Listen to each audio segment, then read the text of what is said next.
Whenever your personal computer gets into any hitch or a problem or something, your natural reaction is to rush to an IT professional for help.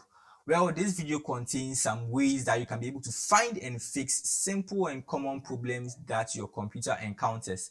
This can save you a lot of money because you wouldn't have to go to the IT professional first for help, because some of these problems are very minor and you can fix them on your own. There are 5 steps in this video, and the 5th step is super contradictory, but then it is still worth it. You would like to stay to the end of the video if you want to grab every single point I give. And without wasting much time, let's get into the video. Is it on? Hello guys, I am Jehiel here and welcome to the channel where we deliver tech tips and we explain how everyday devices work. If you're interested in such content and you'd like to be returning back every week to get information like this, then consider subscribing to the channel and also hit the notification bell icon so when I release new videos, you'll be notified. The comment section is there for you to share your ideas and for you to share your thoughts on this video. So whatever I say in this video can be debunked and can be supported. So I would like for us to get interactive. So the comment section is open. Pour out your comments. Okay, so first of all, the thing you should know about this is that there are 5 steps into this video. But then with these 5 steps, the common thing you should know with your PC is that it runs on software and it runs on hardware as well. So when you face problems, or when you face IT problems, or when you face problems with your computer, it could be a software problem or it could be a hardware problem. So you have to be very careful with your conclusions when these things happen. So the first thing about every problem is that you have to identify it, because you wouldn't know what is wrong with your machine without identifying the specific problem or without identifying the problem itself. So what you do is that you identify the problem. With certain problems like your charger not, or your charger not being detected, or your laptop not charging, or maybe your display isn't working, or you are hearing beeps, or you see a blue screen of death or a green screen of death, you wouldn't know what exactly it is. So when you find these kind of problems, or when you first identify the problem, then you can go into researching about the problem. So the way you can be able to detect the problem is by scrutinizing the laptop itself, or scrutinizing your computer or your desktop or whatever machine you are using. You can do this by also researching, or you can just look on your machine, you can look around it, check the ports to see if there are any broken pins, or you can even check your taskbar. Normally, sometimes if it's the software, you could have deleted files from your machine and you wouldn't know about it. And these deleted files, or these software, which are known as drivers, are what enable your laptop for to work. These drivers help the hardware to function. So if these drivers are deleted from your laptop or your computer, then you wouldn't be able to use the hardware features, or so they wouldn't be able to function properly. So first you identify the problem, look through the machine, see where exactly the problem is. Then you can move on to researching on the problem. With researching on the problem, there are lots of platforms that you can do this on. We are so lucky that most of the devices we use are so common in the market, like the like brands like Huawei. Does Huawei have a laptop? Brands like Acer, Lenovo, HP, Dell, ASUS and the likes are so big in the market that they have forums and they have platforms on which you can lay down your complaints, and you can discuss with other people your problems. So what you do is that normally when you are facing these problems with your with your laptop, when you are facing these problems, you can actually get error codes. Luckily for you, when your PC runs into some problems, you get error codes that's like software related. You can get error codes, you can Google them, you can go on YouTube, you can search for them, you can get onto these forums from your brand. Most of the brands have forums on their own where they discuss problems and it's solved for them.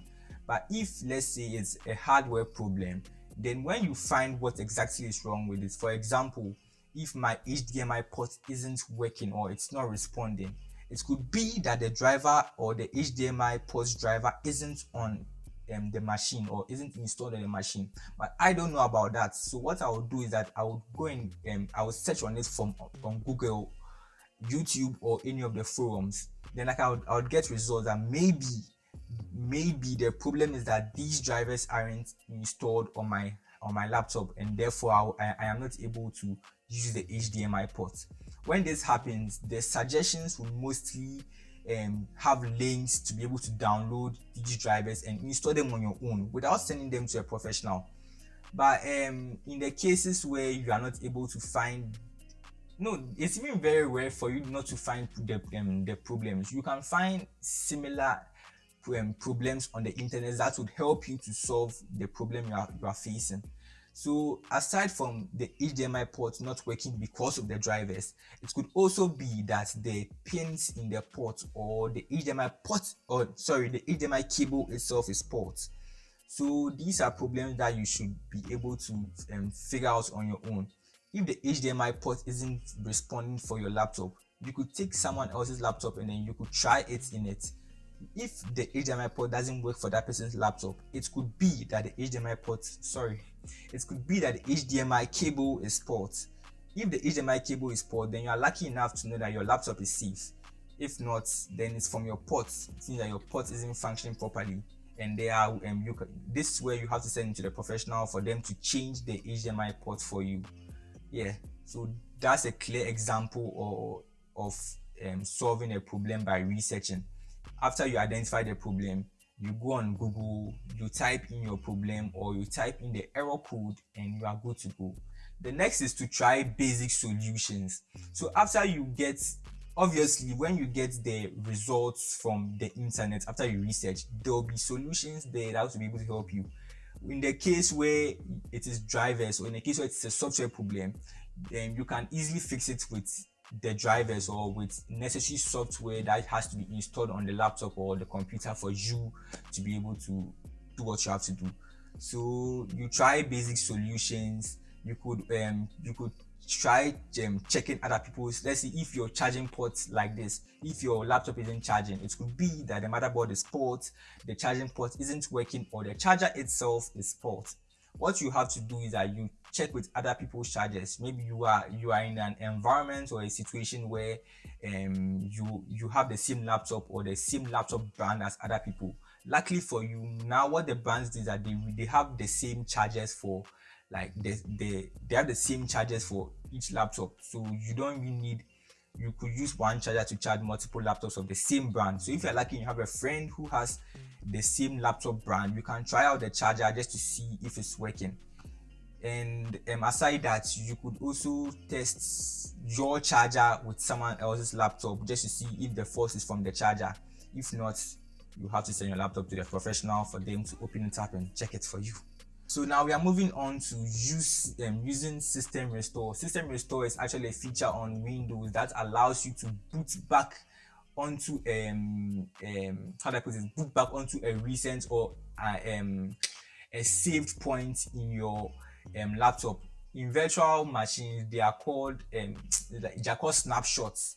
So you can do this by accessing your start button. You can just type restore point, it brings it out for you. Then you can be able to save that point in time on your laptop. So in case of any mishappenings or in case of any software problems, you can actually reboot your machine, or you can send your machine back to that point where your machine was okay. Mostly it's advisable to do this when you have new laptops. You set a restore point so that you can be able to get back into it whilst you are doing updates or you are installing software and you might face problems.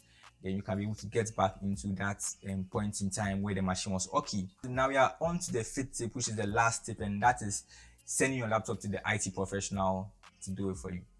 Yes, this is very contradictory, because I was like, you don't need to send your laptop to the IT professional, but then you can't handle everything on your own. At least you have found a problem, you can approach the IT professional with it and they can help you to solve it. It's better to know what's happening to your machine and then sending it to the IT professional than for the IT professional to tell you, because sometimes we are in the system where the IT professional or the person who is going to help you could actually just twist twist the whole problem for you just to be able to make money for themselves.